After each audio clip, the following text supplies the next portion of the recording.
Welcome back to another episode of the Past the Present podcast. I have a very, very special guest with y'all today. The honorary aunt to my unborn daughter, a great person, an activist that speaks up for prisoners' rights. She works with her community with education as well.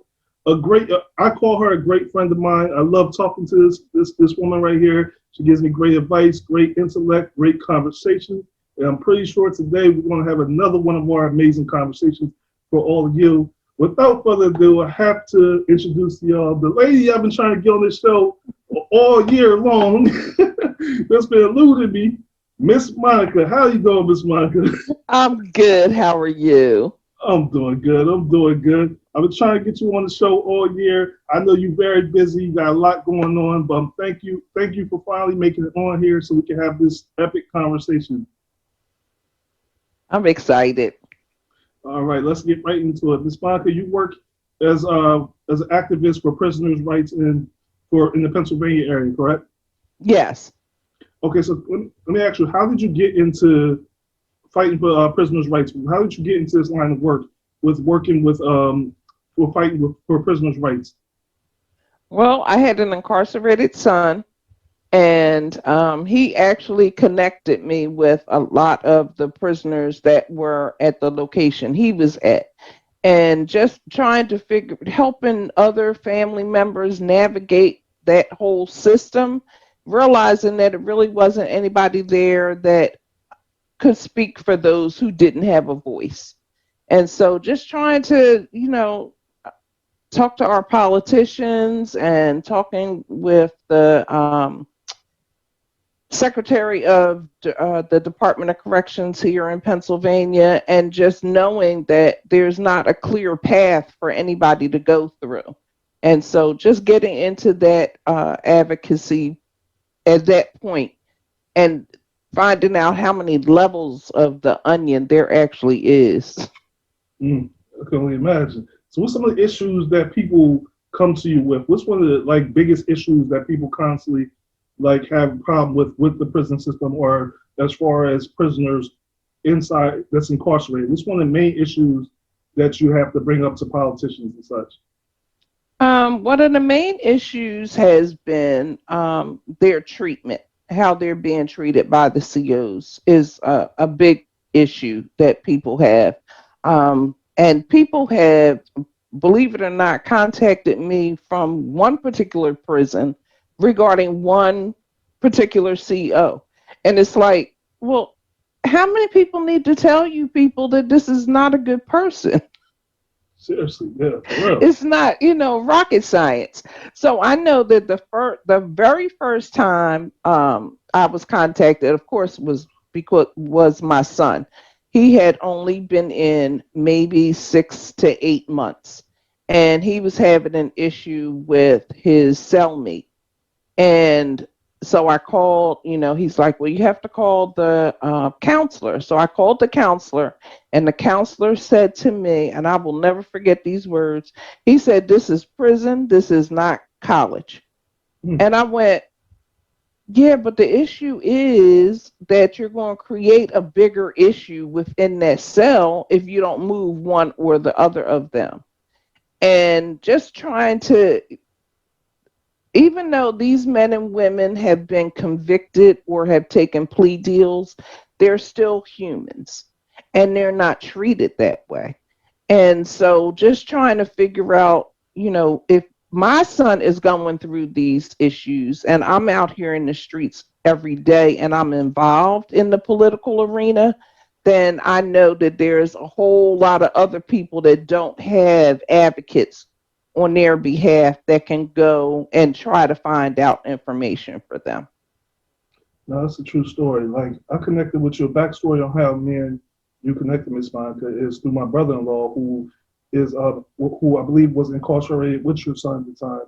He connected us. He told me that I had to talk to you due to a lot of advocacy I've been doing with education and such. He said you have to talk to Miss Monica, like she's the real deal. But one of the conversations that even me and him have constantly is the mistreatment that they have at the prison. Where right now, because of COVID concerns, and I don't even know if it's COVID concerns at this point, where they're only allowed out of their cell for a half hour a day. They canceling visits, so they can't do phone visits. I know with COVID, we can't come in person, but at least we allowed phone visits. But now they're canceling phone visits. They're not Right. allowed them out their cell for more than 30 minutes.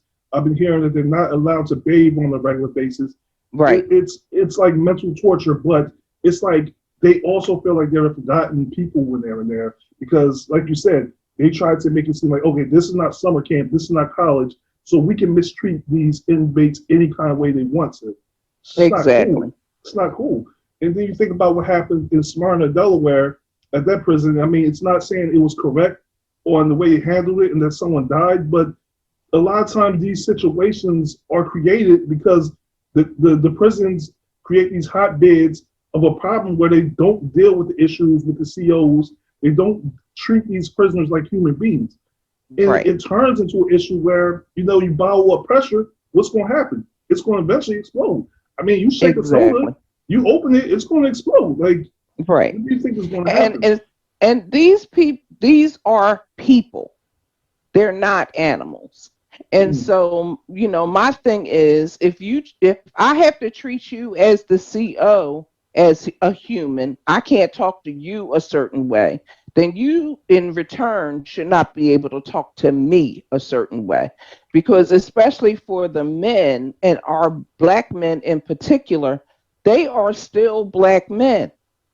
And so you're trying to strip them, essentially of that piece of them, knowing how you as a person are, be you black, white, Puerto Rican, or whatever, you know how you want people to treat you. Why right, can't you treat them the same way? And so now, of course, with COVID, they are locked down for 23 and a half hours. They're only allowed to come out to shower sometimes, depending, and make phone. Now, within that half hour, you have to shower, you have to make your phone calls, you have to go to the kiosk for your tablet. So all of it can't get done. So a lot of times family members are not being contacted now because they really don't have time within that 30 minutes to get everything done. But initially, when COVID started, the secretary of the Department of Corrections here in Pennsylvania had given 5 free emails, 5 free video phone calls, but then you don't give them time to do either. right. So you know what I mean? So it's like I gave it to you on one hand because I put it on a piece of paper, but Mm, I'm not really giving it to you. exactly, exactly. It's like you're just dangling that food in front of you. It's like somebody telling you, I got this new Popeye chicken sandwich for you, but you can't eat it though. You can look at Exactly. it, but you can't eat it. It's like, and that's what it feels like. It's like, oh, you're making me promises, but it sounds good. It's just a sound bite at the end of the day. That's what it just sounds like they're doing. Exactly. It looks good for publicity wise to say, hey, look, we actually care about COVID in our prisoners, but Hmm. they don't really care. That's the whole point. No, They they don't really don't. care. They They're like, don't. One of the guys was telling me that like they've been locked down at the prison that your brother-in-law is at. They've been locked down forever. They got a horrible outbreak up there. And mm-hmm, so what they've been doing is they have the spray bottles and the cloths to wipe down everything. So but here's the kicker. It's one per block. wow, So you're literally passing the same bottle. It's not getting cleaned, and it's the same rag that's not getting cleaned from cell to cell to cell. Well, mm, you defeated the purpose of the whole cleaning by doing that. absolutely, Every cell should have their own cleaning supplies. It's exactly, not rocket science. exactly. But in order for it to be that way, you would have to think that they're really trying to eliminate COVID, and that's going to be the objective is to keep COVID from spreading. I mean, I'm just saying, if in order for them to actually give bottles out to each cell, I mean, what you were saying makes sense, but only in the context that you really want to eliminate COVID. Now, if you're Right, not, I mean, you're going to do it the way you're doing it because, like you said, if all these individuals are sharing the same bottle, same rag, what's the point? I mean, right, seriously, what's the point? That's just like you at school, kids at school, and you telling them all share the same lunch tray. in the same cup without washing it, and then expecting COVID not to spread. I mean, come on. A lot of this stuff is just like common sense, but you gotta wonder Exactly. who's running these prisons? Like, really, who running? But it leads me to this next thing right here. This next one, because you said something interesting. You said they're not animals. Most conservatives look at prisoners as just that. They're animals. They deserve to be in cages. They shouldn't have certain rights. They shouldn't be able to get education. They shouldn't be treated well at all. As if this is a punishment, they're supposed to be treated animals. Have you ever heard anybody say anything to you like that, or address inmates in that form to say that they are animals or they're less than a person? Have you ever had those type of conversations? I've never had the conversation with anyone that is not incarcerated. Mm. So it's been an issue that we have discussed in the political arena and that we've also discussed with the Secretary of the Department of Corrections. But one of the things that I've learned in my advocacy work is that he is like the president. And so, but the real people in charge are the wardens. But they're not really in charge because they don't run the blocks. So it's the COs that are the block leaders. So Mm-hmm. within a prison itself, you can have 10 different ways of running particular blocks versus everybody having one way. This is the way the secretary says it should be run. We're going to follow what he says and we're going to do what he says. And I'm going to enforce that in my particular prison because I'm the warden. And you don't have that accountability.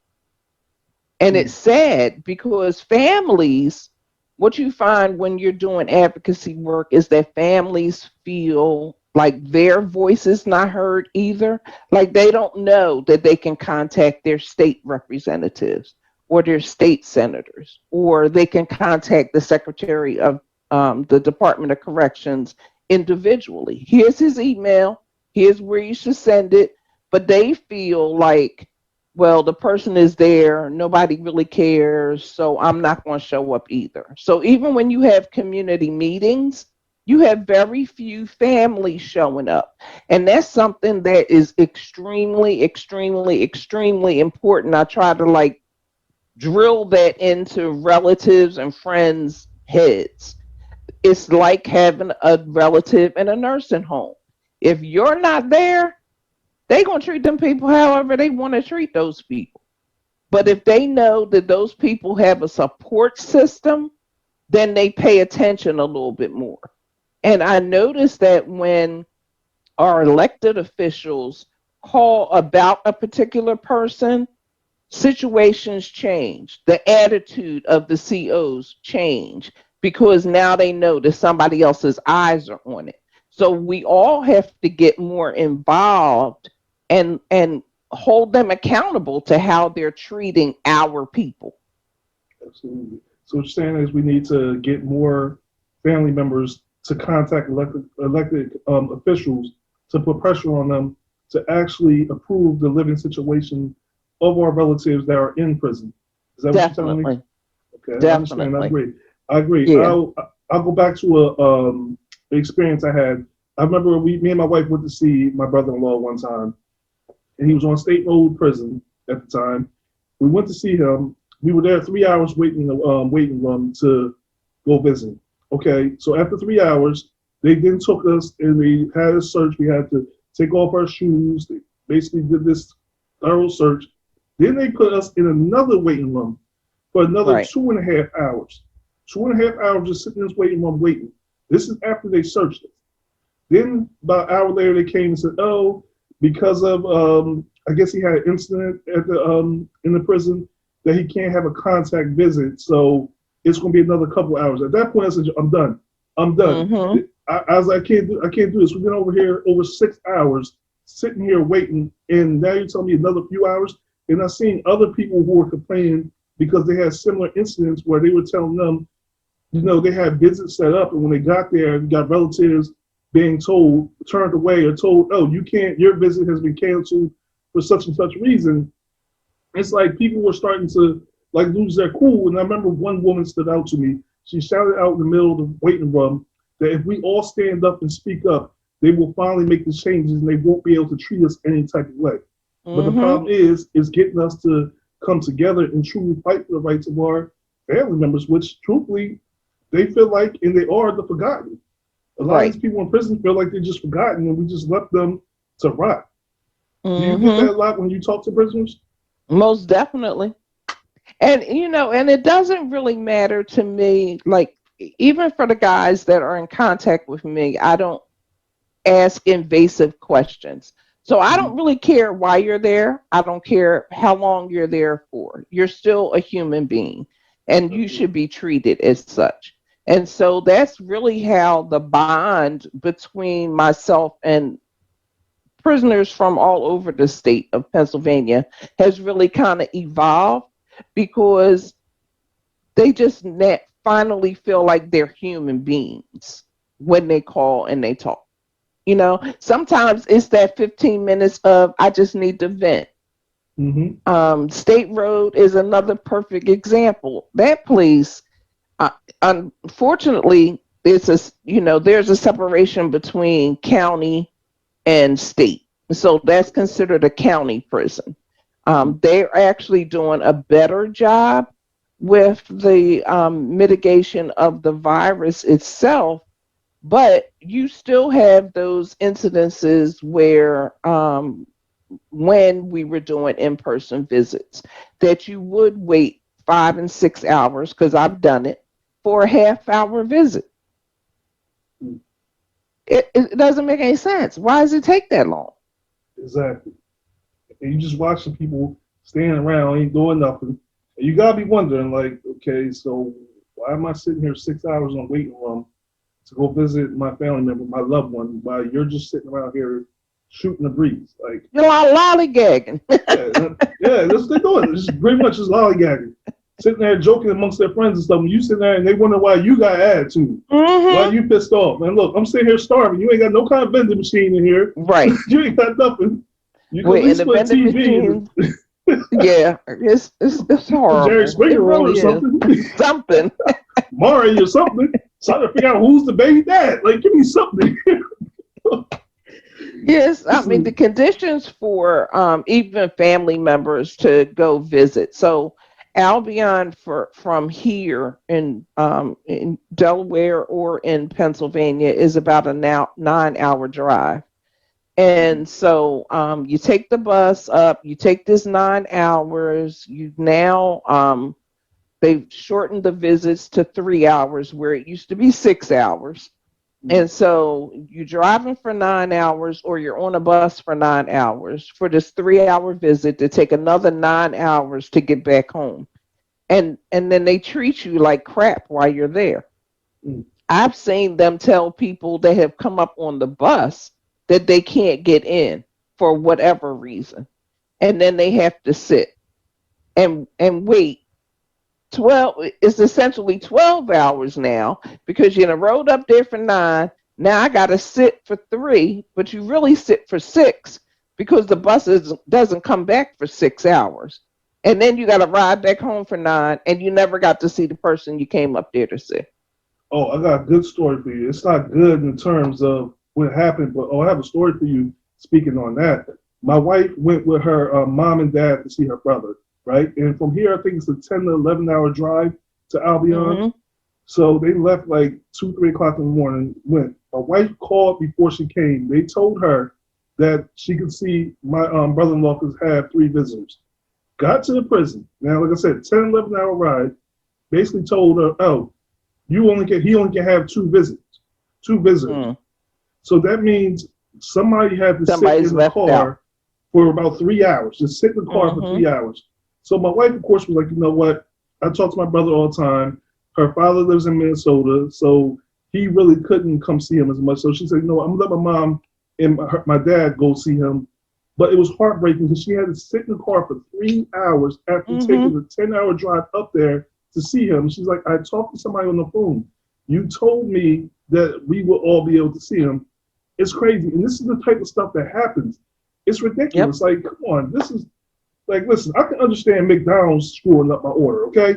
Because I can just go home and go back and pick up my fries if they forgot or my sweet and sour sauce. See, that's just a 5 minute drive. You know, that pisses me off when you know every time we go to Mm-hmm. McDonald's, they mess some order up. Now, this is deeper than McDonald's here. Because now I Right. drove 10 hours up here, and now I got to sit in the car for 3 hours, then drive 10 hours back. That gives me 23 hours to sit here and be Mm-hmm. pissed off. This is a 23-hour attitude right there. Yes, You know what? indeed. McDonald's don't sound too bad now, does it? I know we had an issue with my son when he was up there. I had taken my granddaughter, and they gave us permission to bring her up. But what we didn't know was anybody under 18 had to have a non-contact visit. Now, in there, so we were never told this. So we all came up on the bus, and I don't know why they said three, because it used to be four of us to travel to go see my son. That time it was five. So what we had to do was to split the visit. So he had a visit with my mom so that he could eat and they could talk. And then the guards brought her back out and they allowed myself and my granddaughter to go in and do the non contact visit. So, in that respect, they were accommodating, but you don't get a CO that's that way all the time. And Right. so it's really subjective because it's based on the COs that happen to be on the desk that particular day. Mm.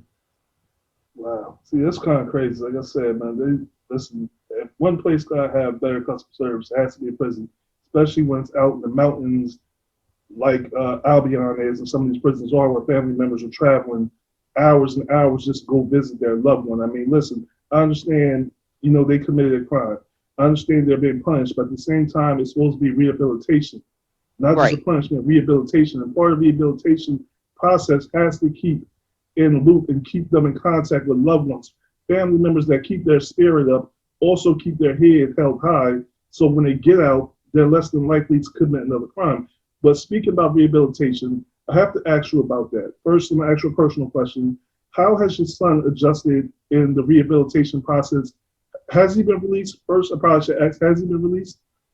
He was released and is now back, So how was the unfortunately. rehabilitation process though? Like, did the prison help him or did it make him worse when No, he got not at out? all. And it's unfortunate. He was actually able to get into a training program that they had, which was at a prison closer to home. Mhm. And so that worked out well because then we didn't have to travel those 9 hours. But unfortunately, what is not dealt with, and I fuss about this all the time with our politicians, is that what's not dealt with is the trauma that they experience when they're in there. Mhm. Trauma may not necessarily be physical, a lot of times it's mental trauma. And so, because that piece is never dealt with, they come home with a lot of residual effects, the same as a soldier comes home from a war with residual effects. And but nobody acknowledges that that is an issue.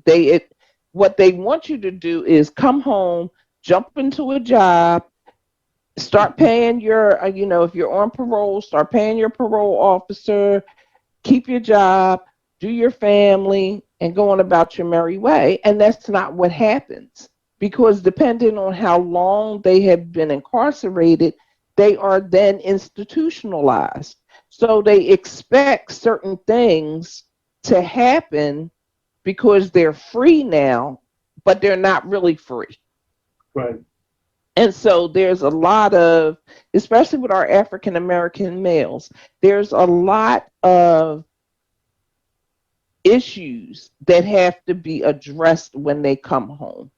Mhm. Some of them can't sit with their back to a door. Some of them, if somebody's keys, God forbid, drop on the ground and it makes a certain sound, it triggers them to think, for that time period that they were incarcerated. Some of them, it takes them a long time to get back to eating well. They can't focus because they're used to that regiment every day. And when you come home, you have a little bit more flexibility. And then that flexibility goes to their heads. Mm. So it really, the onion is so huge that it's really hard to. They don't they don't make it easy for them to come home and not go back. And I think that's by design because the money comes the longer you're in the system. Mm-hmm. Mm-hmm. They're not making any money if these guys don't go back. Oh yeah, we gotta get into that. We gotta get into that. But hold on, before we jump into that, because I want to talk about that money thing. But before we get into that, I just gotta ask you, like, what kind? Can you like talk to us about like what kind of trauma, like specifically, what kind of trauma did they experience? Like from your perspective, or some of the conversations you had, what are some of the trauma that they experienced, whether mental or physical? Most of it, I believe, is mental. A lot of depression because of the way you are treated as a number versus as a human. You know, you're always called by your last name. You no longer feel human yourself. They're not doing anything to build you up. Mm-hmm. Even those that have what I consider short term sentences, knowing that you're coming home, they're not prepared. So they Mm-hmm. will force you to get something like a GED. But who can get a job with a GED unless you want to work at the supermarket or McDonald's? Or what you gonna do with the What are you college going degree to do? they get? You get like they be trying to get you college degrees, but you're not going to work for IBM when you leave there. They're not going to hire It, you. but it depends on what you get your degree in. And Okay. so, one of the things that I try to get some of the guys to focus on that are coming home is more business type of degrees Mm-hmm. so that you run your company. Right. And that's been my thing with the guys. I have never had a plumber in my house that I said, "Do you have a criminal record?" Not Mm. one time in my entire life. True. So, True. okay, you have this business degree. So when you come home, now you go to school to become the plumber. Now you can run your business because you got the business degree portion of it to run the actual business so you won't get in trouble with the feds because you're not filing taxes and you're doing all kinds of craziness. And then you have the trade piece Mm-hmm. once you get home. Trades used to be taught at the prison level. They insist in Pennsylvania they still have like cosmetology and barbering. No, you don't. I'm sorry. It's on your paper, but it ain't there. It's like those five visits or five video visits. It's on paper, but they don't actually Exactly. exist. So I try to get them, or go into criminal justice, especially if you Mm-hmm. feel like you were wrongly convicted. Who better to fight for rights for other people than somebody that's been where you look like you get ready to go to? Or something like a social work degree where you want to work with other um, returning people Mm-hmm. and help them find services or get services that they might need for mental issues that they have. And unfortunately, mental illness has such a stigma attached to it. So when I say to you, you're experiencing trauma from where you came from, it, you're always, as the person that has come home, you're like, oh, no, no, no, that's not one of my issues. That's not one of my issues. That's not it. That's not, but it is. And Mm-hmm. you have to have conversation with them to be able to explain to them what that trauma is, how that trauma manifests itself, and allow them to see, yeah, you need to go see somebody. Yes, yes. And I think that should be part of the rehabilitation. And before a person comes home, that they should have to see a psychiatrist, should have to complete some kind of counseling program before But coming home. not there.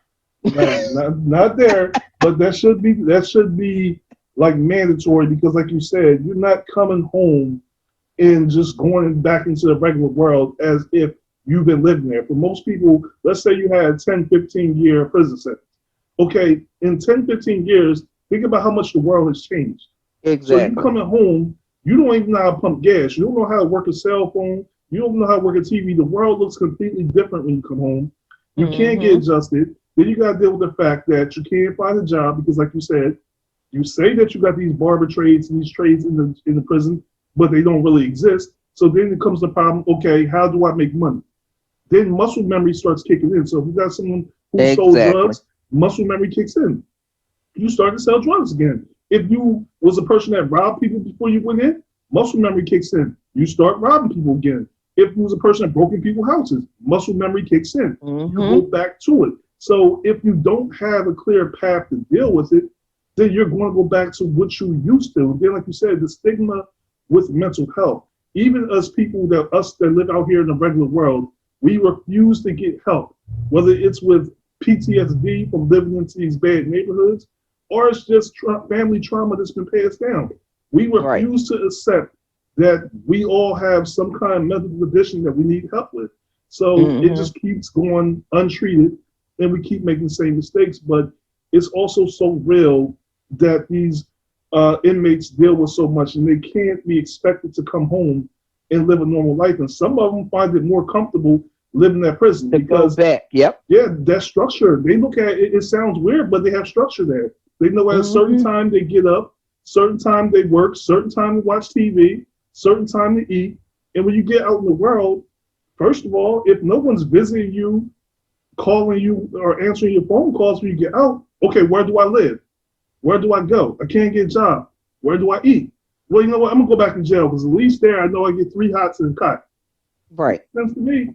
And going to the money situation, I'm gonna transition to the money situation. Now I know you said you was we talked earlier here, and you were sad that your favorite president didn't get reelected. I'm just joking, people. Oh I'm yeah. just joking, people. But no, but we talked earlier here, and you was talking about how me and you was communicating what we wanted to see from the new president, and one of the things I said I wanted to see was some changes with education, and one of the things you talked about was prison reform. Now, one of the things that the current president did immediately change was closing of privately owned prisons. He's starting to shut down funding to privately owned prisons. Now, quickly, before for all the audience out here that don't know what this means or how this works, basically how it works is this: privately owned prisons are given a stipend from the government for inmates on a daily basis. So, let's say a state or county facility, it costs $175 a day per inmate. What the government will do is give the privately owned prisons $150 per day for that prison. So now you think about this for a second. You're getting $150 a day per prisoner. Of course, now you want as many prisoners as you can put in there because there's free money coming in. Now you can cut the cost of how much you're spending on the prisons, which I'm pretty sure they're doing, but also you're putting out there, you're publicly trading privately owned prisons, so there's more money coming in from investors. And think about it, you got the government feeding these prisons money. So when we Mm-hmm. talk about the black community and why so many black people are going to jail, stop and frisk, and these frivolous laws that are created and are upheld to put us in jail as far as people not paying child support, whatever. And we're wondering why this is happening because it does not cost, it may cost the government more, but it's costing a lot of these rich people, it's making more money for rich people who are supporting these privately owned prisons behind the scenes and making them richer by putting more black and brown people in prison. So I'm just saying, people, I know it kind of like long-winded, but I think it's important to speak about that. What is your feeling on the fact that he's starting to crack down on privately owned prisons? Well, I'm very happy about that. There's been a lot of investors, though, that didn't even realize that part of their portfolio was the privately owned prisons, Mm, um, because they are built into some of the larger brokerage firms. And so, if they want to advance their clients' money, then they go over, they use that as part of their investment. So I think there were investors that knew that's what they were investing in, but I think there were a lot of people that had no idea that's what they were investing in. But a lot of the negativity in this world, honestly, is fueled by money. Yes. And it's not just the private prisons, it's also prison gerrymandering. Mm. And people may not know what that is, but prison gerrymandering is that when uh, your tax dollars are divvied up, you, the tax dollars where those prisons are located is based on the amount of prisoners there. It doesn't matter that they're, say, coming back to Philadelphia, so that Philadelphia would need those resources in order to assimilate them back into the community. They are counted in whatever county that they are actually located in.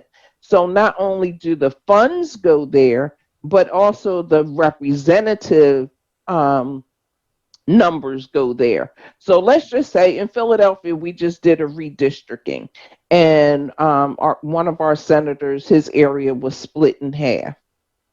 In that area, you have the highest population of returning citizens in the Philadelphia area, is that particular zip code.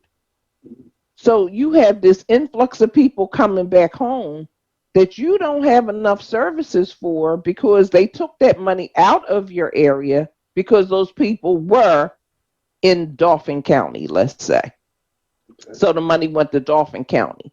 And so Dauphin County may, because of the amount of prisoners in their particular prison, now they might get an extra senator because their population has grown. Mm. So that's what prison gerrymandering is. So like I said, the money flow through and around the prisons is amazing once you get into actually looking at how things are funded.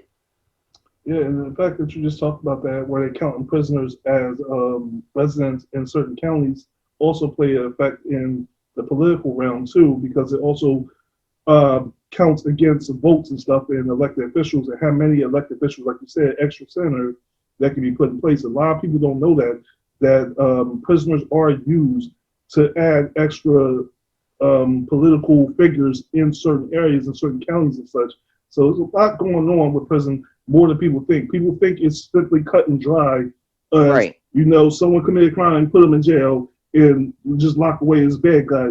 It's deeper than that. It's Yes, it deeper than is. what you think. That's why I wanted to have this conversation with you, because I've been trying to tell people, like, whatever you think is on the surface, once you start peeling back that onion, you're going to start Mm-hmm. finding there's a lot more layers to this. It's a lot deeper than just locking somebody up. And truthfully, I don't feel, and I never did, that prison is truly about rehabilitating anybody. It doesn't. I have not seen anyone that came out of Mm-mm. prison and said, "Well, I'm rehabilitated. I won't. I don't want to commit a crime anymore." It don't work. The system doesn't Mm-hmm. work. It doesn't And, work at all. and it's not that there aren't people that have come home and done positive things. Right. One young man I connected with that actually he was housed at Albion. He came home to York, Pennsylvania, and he has done a phenomenal job since he's been home. He actually has a book from what is it called? From the Cell to CEO or something like that. I have to look it up. But so there are people that come home and that can make it work. Mm. But if you already weren't able to make things work before you went in, you are not going to miraculously come home and make things work after you come out. Right. And so to help them to become productive citizens is a whole nother ball of wax, because of course the powers that be don't want them to come home to anything productive. Right. They're kind of pissed off when they have a real support system that really, like, okay, no, you're not going out, you're not taking that job, no, well, where are you going? When they have those kinds of support systems, it kind of pisses folks off that are in power, because the anticipation is within 2 to 3 years of your return, you're coming back to see us. Right. And their money is they're counting on that money. Exactly. Yep. Yep. Yep. That's the excellent. That's the excellent comments. All right, good night, goodbye. I'll see you soon. I'll see you back soon. You know what I Exactly. mean? They expect you to. This like the prison like a revolving door. You know how that revolving door Hmm. goes. As one person come out, another person goes in. You just keep going round and round. That door never stops, and that's what I'm saying. Like Yep. expectation is you're gonna come back because, like they said, they're counting on that money. And it's Hmm. also true what you said. Some people have been able to come out and rehabilitate themselves, create great opportunities, become not only working members of society but thriving in a general society, making very But it's positive not changes for based on themselves. anything they did to No, help them. no, no. They have to have that will inside of them to be able to do that. And if they don't have that strong will to push old friends aside and push that negative life aside and have a support system that's going to help them through that journey, they Mm-hmm. are going back. Exactly. Like you said, specifically, you said it's not the prison that's causing this for people making these changes. It's the will that they have to say, look, I don't care what you think, what you say. I ain't going back and robbing the door. I had enough. I'm tired of these bars. I'm tired of these doors slamming behind me. I'm tired of eating these crazy meals that you wouldn't even feed your dog. They ain't I'm no done. lie. And they making a change for themselves. Like I'm working with a person right now from Albion. He wants to publish a book, and I'm gonna be honest with you, it's complicated with him communicating with the 23-hour lockdown. It's very frustrating because Yes. he's been locked up so long he don't understand how the world works. So I'm trying to explain to him like, listen, everybody thinks that even out here that everybody thinks they have the next great idea and that this is going to take off. So I'm trying to explain with him, trying to get the book published. One, it's hard to communicate back and forth with my notes on the book. Two, I'm like, Hmm. sir, I got a lot going on out here. Like I said, I'm about to be a new father. I'm running my podcast. I'm like, dude, I got a lot going on out here. Like, so I'm trying to do that. But and I appreciate that he's trying to do something good. And I know one of the conversations he had with me was that he felt that a lot of people made him promises and they just basically didn't come through. And I told him, I Right. said, one of the first things I said to him was like, listen, sir, I'm not going to make you any promise. I'm not going to promise you that I'm going to go through with this project. I'm not promising you this is going to be a success. Only thing I can tell you is I'll do what I can. I said Right. one of the things I don't believe in, and this is just not with him, with anybody, even down to my wife, my kids. I don't want to promise you something that I That I don't can't if keep. I can keep. If I Hmm. know for certain I can keep it, that's one thing. But if I don't know how this is going to turn out, I'm not going to make you no promises. I don't want to be further disappointment. But even listen to him, how many family members like disappointed him and let him down. It's just crazy when you think about it. For these people that's in prison, it's so many people that are locked up that family members just abandoned. They just feel like they're forgotten. You know, and it's And just that's such an issue I feel like with families. I mean, and I understand from one perspective, something that I tell people all the time is I kind of run the middle of the road because I can see both the left and the right hand, and I can understand how families start to cut you off, hmm, um, because of things that you may have done to them prior to your arrest. Honestly, true. if you were doing drugs, you may have stolen from all of your family members. You know what I mean? So you created some of the situation that you find yourself in.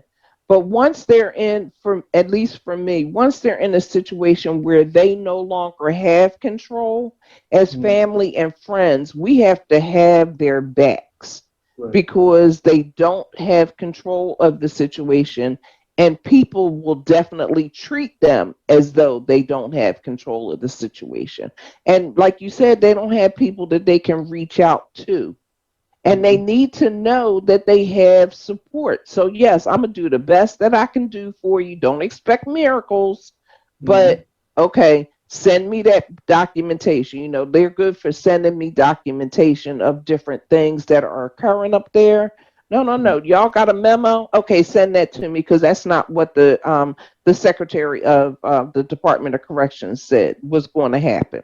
And so those are some of the things, just giving them that, okay, somebody does care about me feeling, versus that despair that does build up, that does create issues, not only with your cellmate, but with the COs. Right. Because you could be on a block with a CO that does treat you like a human, but in the meantime, your family has cut you off. You haven't seen your kids. You're locked down for 23 and a half hours. You got so many things going on. Now I'm going to take it out on you. Mm-hmm. And so then the COs get the, okay, I can't treat you like a human because you're not treating me like a human. So it becomes reversed. Well, see, hold on, I gotta cut you off there, Ms. Monica, because see, this is where my issue comes in. It's similar to the conversation I had with people about police.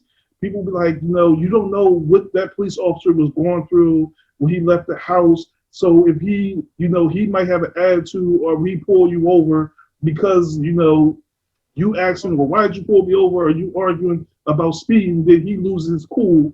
You don't know what he was going through.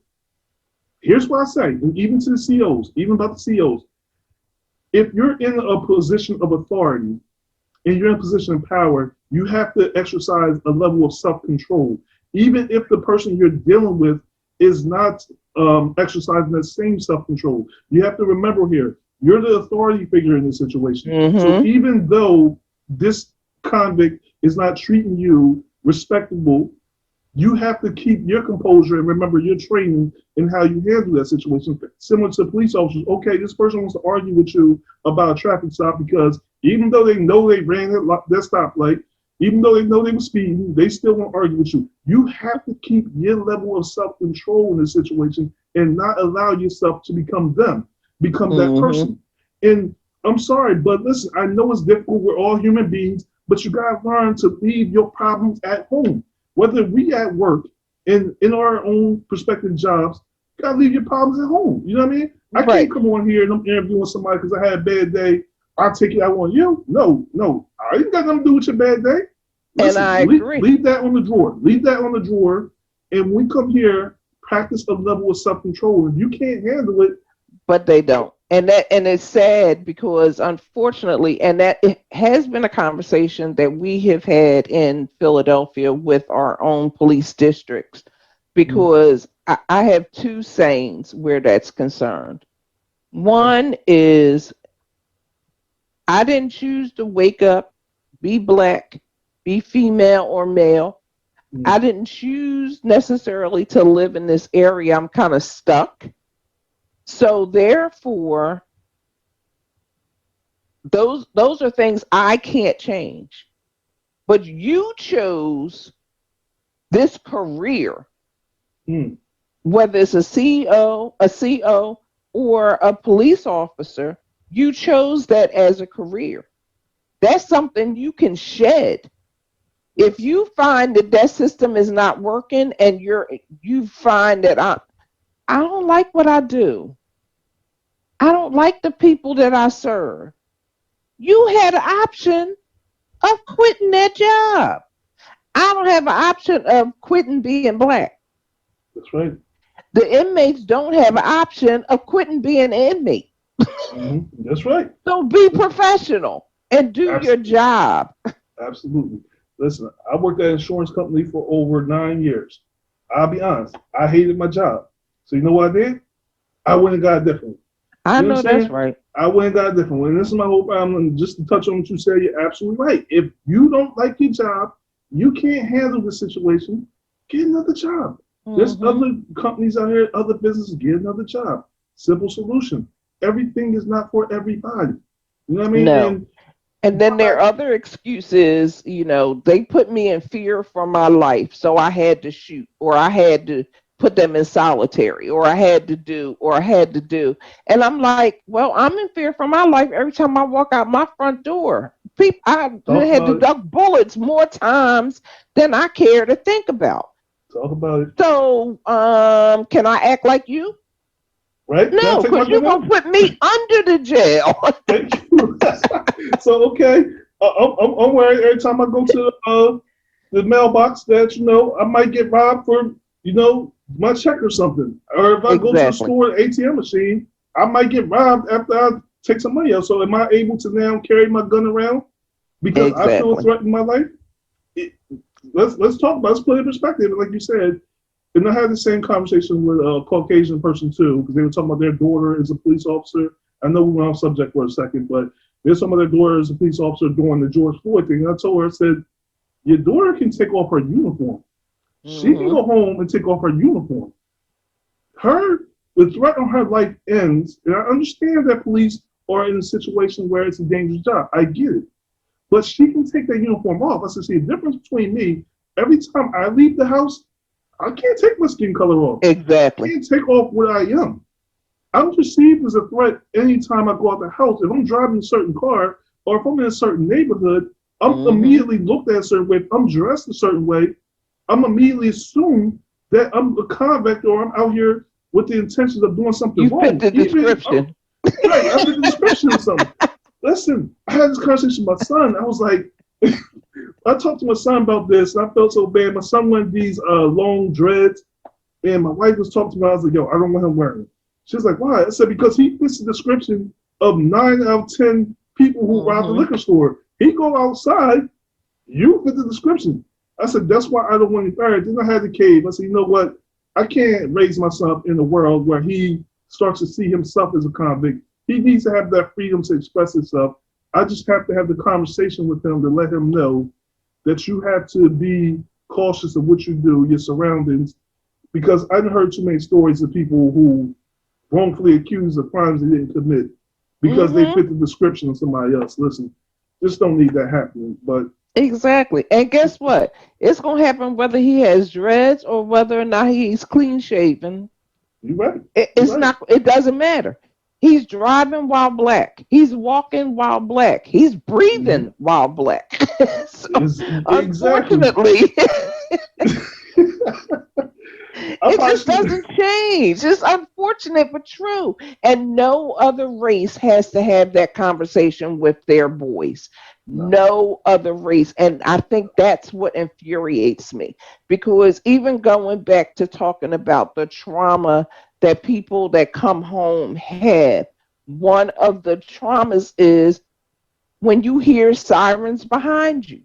Mm, You are you're already, as a black man, you're already like paying attention to police around you. But when mm-hmm. you have that experience added to it, it becomes a whole nother ball of wax. And Mm-hmm. God forbid you're on probation or parole, because then that adds a whole nother level because you can't have any interaction with the police. And so Yeah. now in your head, you're like, okay, I gotta flee. And I think about all these guys now that, almost daily on the news, you're seeing that been a hit and run, or you Mm-hmm. see a car trying to flee an officer, and nobody goes back and tries to figure out why are they so scared. That's true. It may not be that they have drugs or a gun in their car. It Mm-hmm. might just be the trauma of having a police officer try to pull you over.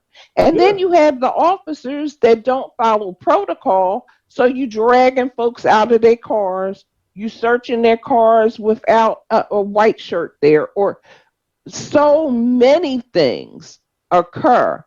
And our guys are not prepared. Whether or not we have that talk with them at that age, they all they want to know. I'm thinking about your son, for example. He gets, pulled over. They tell him to get out the car. They put him in handcuffs. All he's asking is, well, what is it I did Mm-hmm. that warrants this treatment? They don't ever have to answer him. Why? Exactly. So Exactly. you can, but let a white person, the exact same thing happen in a white neighborhood to a white person that lives in there. They gonna tell them, oh, I pulled you over because you got a broken tail light. I pulled you over because you made a right hand turn on a red and the sign says not between 6 a.m. and 6 p.m. So the whole treatment is different. Mm-hmm. And then you add on these other layers of trauma, it makes it 100% worse, which is one of the reasons why we have so many issues in our neighborhood and why we have so many of our men incarcerated. Absolutely. And it's accurate. I'll give you another story from my point of view, I probably shouldn't be wearing this black hoodie today. You know what I mean? I'm from Right. Miss Monica, you ain't telling me I should take the hoodie off. All right, wear a It's black hoodie. sad Miss but Monica, true. you having this conversation, you ain't trying to get your hands up. It's sad but true, No, but you no, do. I it mean, really even with your is. kids, you got to start talking to them about what you're wearing and how, make sure you say yes, ma'am, or yes, sir. Nobody else has to have those kind of conversations with their kids. No, but let me tell you what happened though, Miss Monica. Let me tell you what happened. So one day I was taking, this was about 2 years ago. I was taking my son to school, to the mall to buy him some school shoes, right? Get pulled over. Now, great. I had a white T-shirt on. It was still like warm. I was in the summer. White T-shirt on. Had a necklace on. Get pulled over. I'm looking at the cop as he's walking up. He has his hand on his gun. I'm looking at him in the mirror. Hmm. He's got his hand on the gun. I have my wife in the passenger seat, my two kids in back. He walks up to the car. When he sees that I have my wife and kids in the car, then he relaxes his hand off the gun. Now, okay, I didn't give him any reason. I ain't trying to flee or anything. I pulled over as soon as he put the lights on. You want to know what the first thing he said to me was?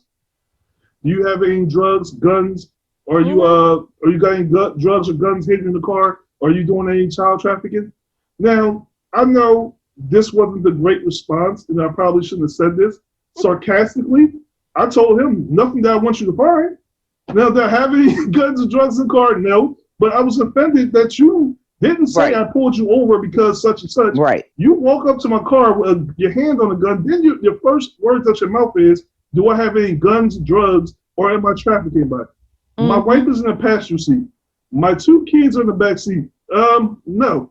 Then he asked me, where are you going? I'm taking my kids to the mall to get some sneakers for school. Oh, well, you ran a red light. Okay, we finally get to run the red light. I'm like, okay. So I said, sir, where you were parked, you couldn't even see the light that I went through. I'm not Hmm. arguing with you on the side of the road. Okay, okay, no, Hmm. no problem. Just go ahead and give me my ticket. Oh, no Hmm. problem. You're right. I'm not gonna sit here and argue with you. I gotta make it home. My wife was just telling me just leave it alone. And I was agitated. I was frustrated because I didn't like the fact that I was yelled at in front of my children like that. You're yelling at me in front of my wife and treating me like I'm less than a man. I wasn't Hmm. being respectful to you, but it goes back to that self-control thing. And I said to myself, like, which one of us was the authority figure in this situation, him or me? I'm the Right. one showed the most self-control in the situation. This is for some people who say racism doesn't exist. It does. I can't count how many times I've been followed home because of a certain car I was drove. They followed me home, didn't pull me over, followed me home, parked behind me, and wait till I go in the house, didn't leave. I can't tell Hmm. you. So, people, please don't tell me racism doesn't exist, and don't tell Yeah. me profiling doesn't exist. I experienced it too many darn times for it not to exist. But going back before we run out of time, Ms. Monica, I want to bring light to something that you do with the prisoners that I commend you for.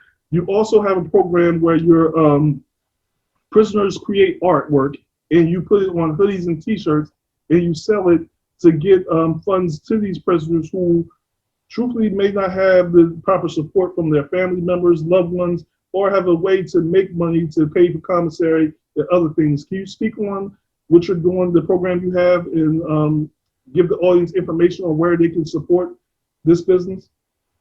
Sure. So it's called Art by Inmates. And what they do is they create the art. Unfortunately, in the state of Pennsylvania, art is actually considered contraband. And so they have to kind of get it out the best way they can and utilize some of the non traditional ways of creating art, pillowcases, hankies, those kinds of things. But there are some phenomenal artists in our prison system, and there's no reason why they can't have a business to come home to. So the initial thought was to help them with commissary and that type of thing because they didn't have support, and to help them to be able to spend. I'm not sure if the permit costs money, but they actually need a permit to get art supplies in, but to be able to put that on their book so that they can buy additional art supplies.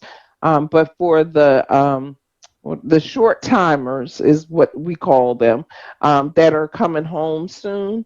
to help them to establish themselves as artists. So I actually put it on canvas. Prior to COVID, we were doing small art auctions and art shows that just featured their art. Unfortunately, we can't do that now, but I've learned about NFTs this week, and I'm interested to see how that's going to work for Okay. original art. Oh But man, just trying to then. give them something to come home to while they're there. Like we were saying before, them getting jobs is very difficult. But to have your own business, be it art, be it plumbing, be it, barbering, we got to give them something to look forward to. We have to give them something that they have hope with. And so I feel like, that's a contribution that they can make, and it's something that they love to do. And why not give them support in what they love to do? Absolutely. So, real quick, why is art considered contraband in the prisons? Like, what? I mean, I understand cigarettes, Do we have alcohol and a some things, but clue? Look, some of the art? rules and regulation is just stupidity. It's just stupidity. So if you find the answer to that trivia question, could you let me know? I had to ask because I'm just saying here. When you said that's contraband, I'm like, huh? How? What? So what else is contraband? Is soap going to be contraband? Is that next? Deodorant? Is that going to be contraband next? Are you going to tell me next that you're not allowed to have a bottle of water because some kind of way water is become contraband in the prison? It is Ridiculous. not safe to have water in the prisons. It's ridiculous. It Come really is. on. And I guess, It's not funny. It's just, I wow. think about some of the things that have become rules and regulations. And at some point, I'm sure there was a reason for it. You know Right. what I mean? So maybe the sharpened pencils had been used in the past as a weapon. Mhm. Maybe they mixed colors and threw it on a guard. You never know, like what's behind the scenes. But Miss Monica, a fork can be used as a Agreed. weapon. Agreed. A spoon, butter knife. I mean, they don't need art supplies to throw in COs. Some people throw their own urine and feces on them. So I mean, Exactly. if I had a choice between you throwing paint on me and Or your right. urine and feces, I'm gonna take the paint I all would day, think, yeah. Alex. I'll take the paint for $1,000, Alex. You can keep checking your bodily fluids.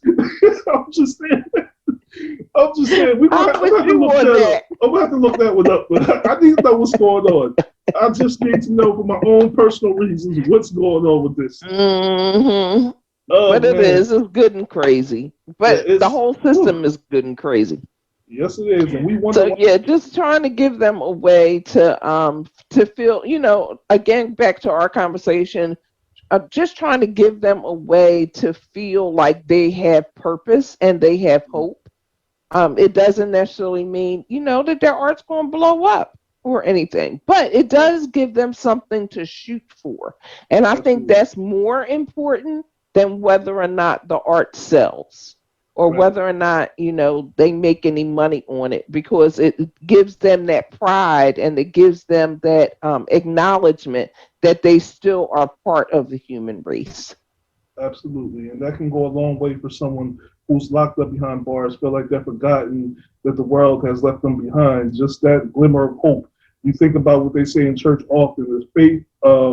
Just have enough faith of a mustard seed, and just Hmm. imagine what that can do to a person that's on the outside, and with just that glimmer of the hope that maybe their art won't blow up, maybe it won't sell, become the new Picasso, but just the hope and the imagination of the possibility of that can happen.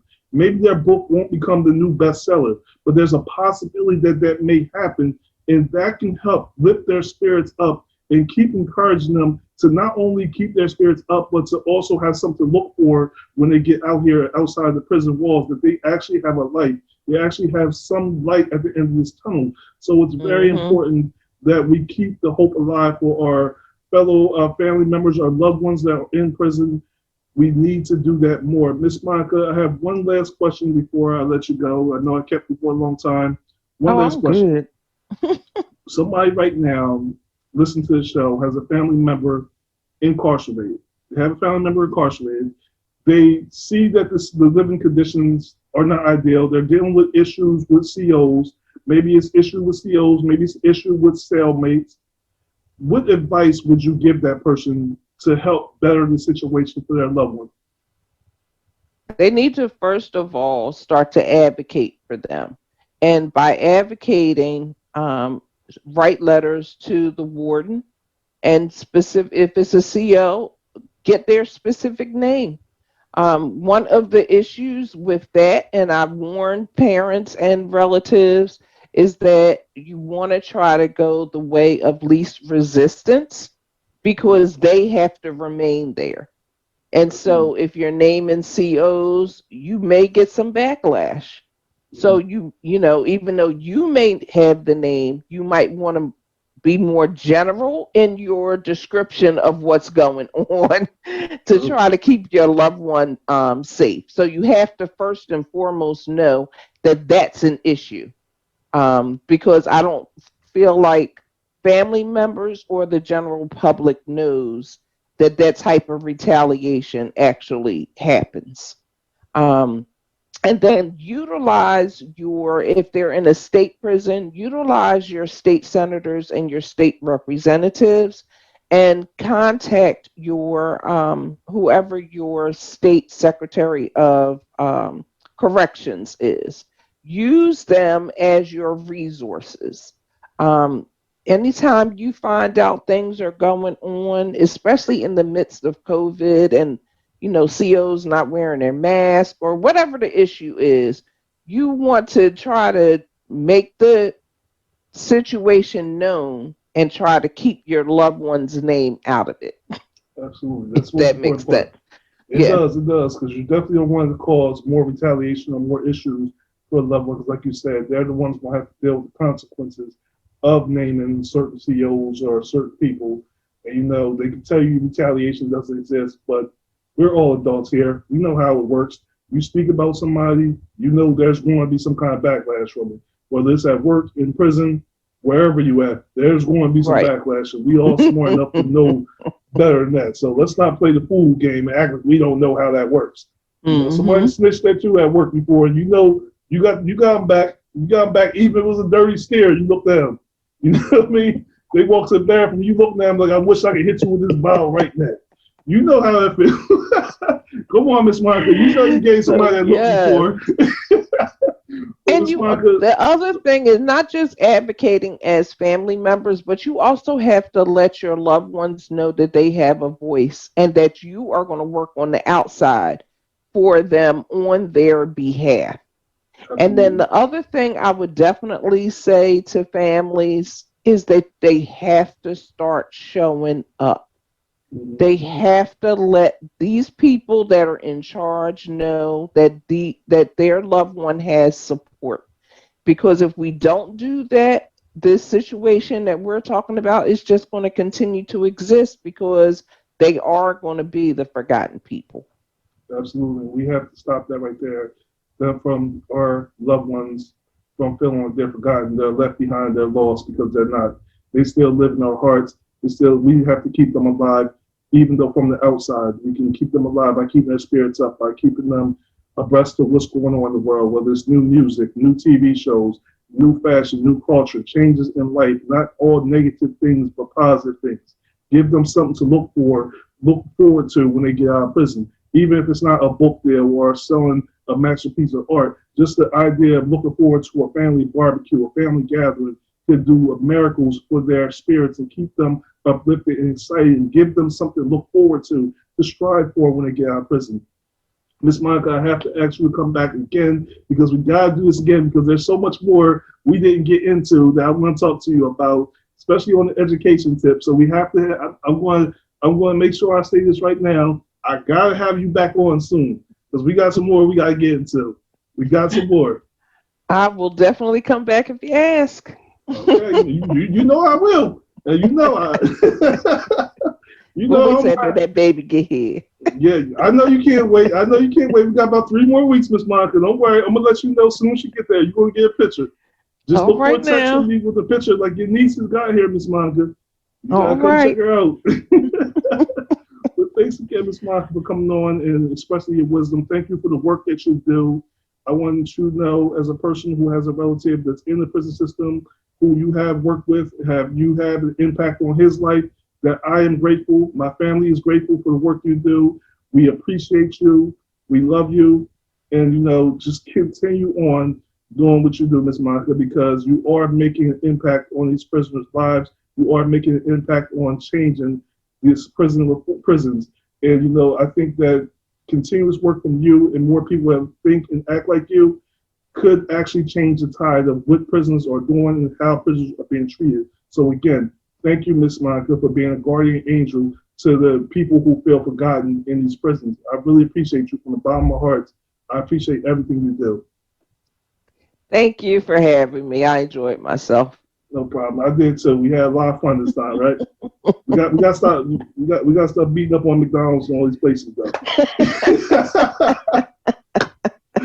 But listen, people, I want to thank y'all for listening to the Past Present Podcast. Remember to like, comment, share this video with anybody who you feel need to hear it, even if it's not you. Support your family members, loved ones. And until next time I talk to you, people, I only got one thing left to say, y'all. Stay tuned. Peace.